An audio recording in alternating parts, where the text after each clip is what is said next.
Hi, I'm Bugsy and I'm an addict. I'm going to be reading just for today, May 10th, 2024, Becoming Entirely Ready. Page 136, basic text, page 34. We get a good look at what these defects are doing to our lives. We begin to long for freedom from these defects. Becoming entirely ready to have our defects of character removed can be a long process, often taking place over the course of a lifetime. Our state of readiness grows in direct proportion to our awareness of these defects and the destruction they cause.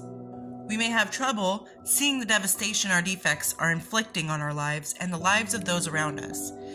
If this is the case, we would do well to ask our higher power to reveal those flaws which stand in the way of our progress.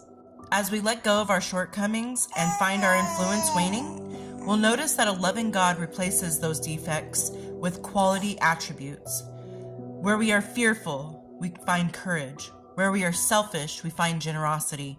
Our delusions about ourselves will disappear and to be replaced by self-honesty and self-acceptance.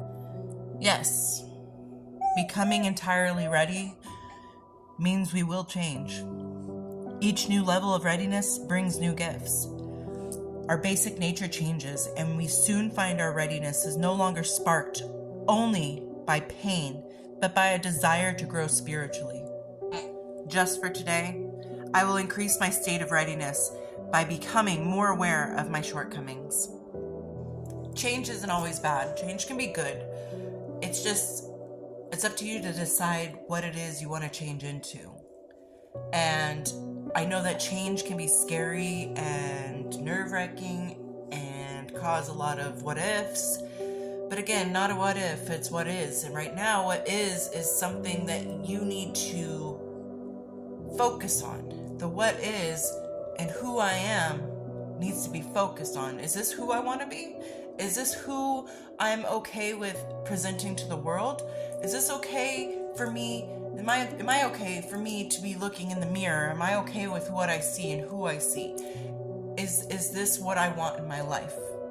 Because I know when we were in active addiction, there were probably, I know me personally, probably plenty of times where you sat there and you said, stop, what are you doing? I don't like this. I don't want to do this anymore. Can I please stop? What do I do? I can't get out of this. I'm stuck, please.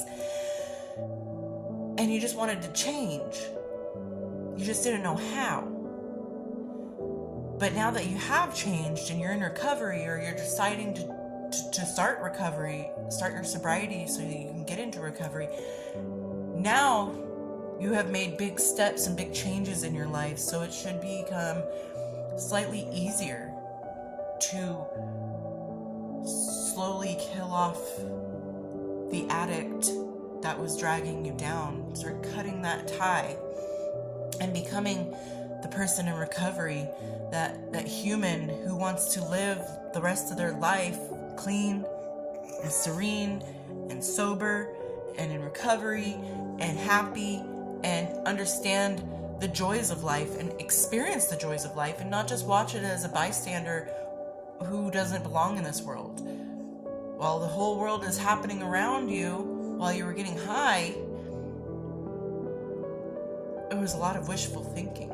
Well, I wish I had a car. I wish I had my own place.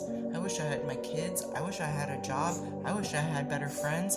I wish I had more self-control. And now we're here in recovery, and all those things changed. And I'll tell you what, the change from addiction, active addiction, to sobriety, to recovery, those are not anything to just, write off like, whatever, I got sober. It's fine.